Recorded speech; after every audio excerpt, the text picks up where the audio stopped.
শীতে ত্বকের বা চামড়ার কী সমস্যা হয় এই বিষয়টি জানার আগ্রহ অনেক সাধারণ মানুষের মাঝে এবং রোগীর মাঝে রয়েছে।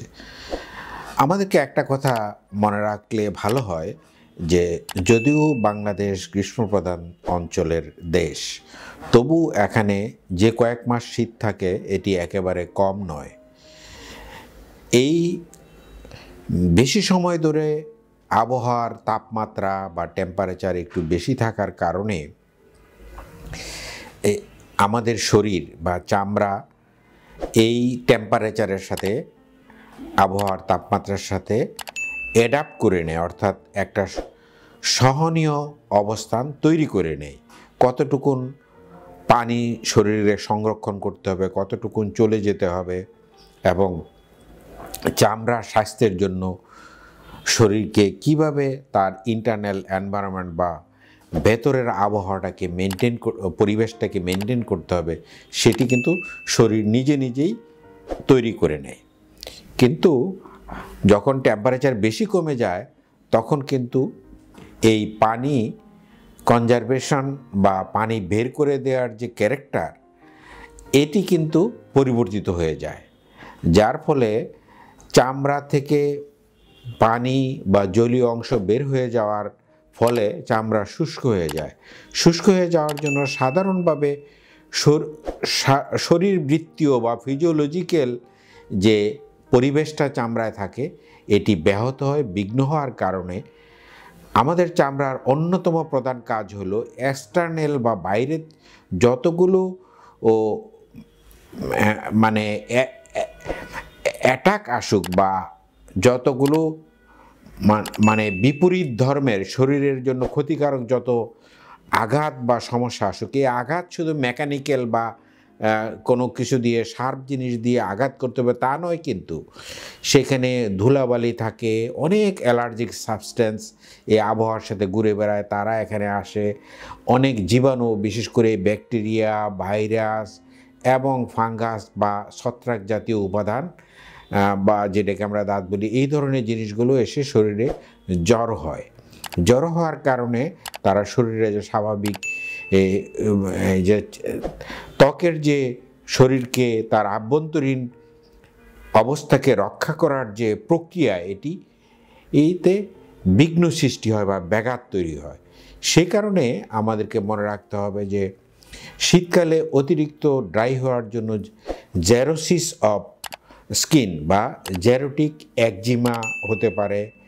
এটি যাদের হাইপোথাইরয়েডিজম আছে তাদের প্রচণ্ড পরিমাণে চুলকাতে পারে, চামড়া শুষ্ক হয়ে যেতে পারে, এবং অনেকেই দেখেছে যে সাদা সাদা খুশকির মতো ভিজিবল চামড়া উপরের লেয়ার বা এপিডার্মাল লেয়ার থেকে পড়তে থাকে, এবং কিছু কিছু রোগ, এক্সিস্টিং রোগ যেমন সোরিয়াসিস বেড়ে যায়, যেমন স্কেবিস বা যেটি খোসপাঁচড়া বলা হয় এটি বেড়ে যায়, এবং কখনো কখনো শরীরের অন্যান্য এক্সিস্টিং রোগ যেগুলো থাকে চামড়ার, সেগুলো অ্যাগ্রাভেট করে বা বেড়ে যায়।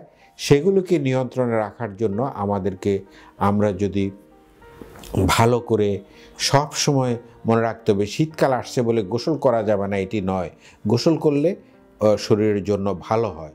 এবং অনেকে গোসলের আগেও তেল মাখেন, অনেকে গোসলের পরে তেল মাখেন। মনে রাখতে হবে এই যে লুব্রিকেন্ট বা তেল মাখার কাজটা, এটি কিন্তু শত শত না হাজার হাজার বছর যাবৎ আমাদের এই ভূখণ্ডের মানুষ কিন্তু জানে।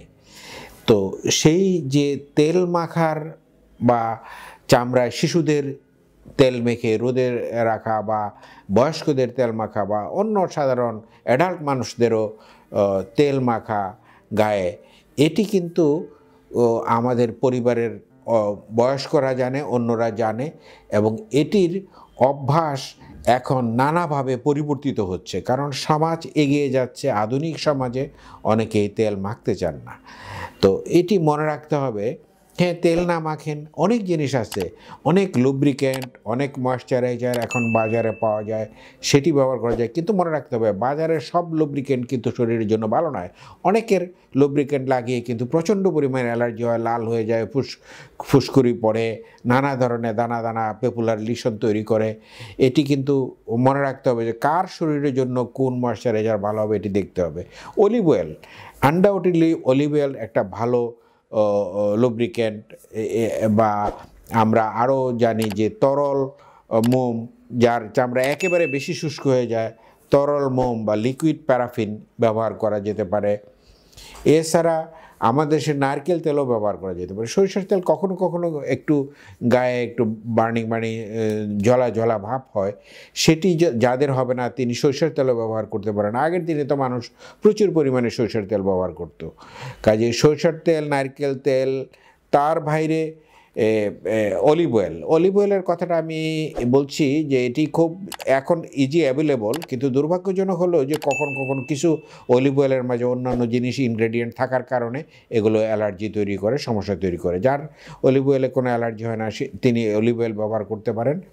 এবং বিশেষ করে যদি গোসলের পরে ব্যবহার করেন, দীর্ঘ সময় লেগে থাকতে পারে, অথবা রাতে যদি ব্যবহার করেন তাইলে বেশি সময় লেগে থাকে, এটি আমাদের মাথায় রাখতে হবে। অ্যান্টিহিস্টামিন জাতীয় ঔষধ সাধারণত না খাওয়াই ভালো, কারণ অ্যান্টিহিস্টামিন নিজে চামড়াকে ড্রাই করে।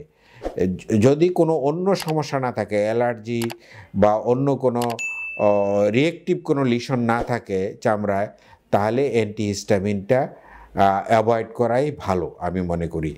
আদারওয়াইজ আমরা যদি লুব্রিক্যান্ট ব্যবহার করি এবং পুষ্টিকর খাবার খাই, বিশেষ করে vitamin C, vitamin E, vitamin A rich food যদি খাই, এবং ভিটামিন বি কমপ্লেক্সও দরকার পড়ে মানুষের বডিতে।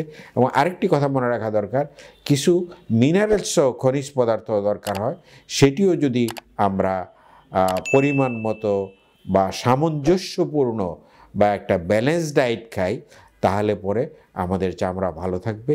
আমি আশা করি সবাই ভালো থাকবেন। ধন্যবাদ।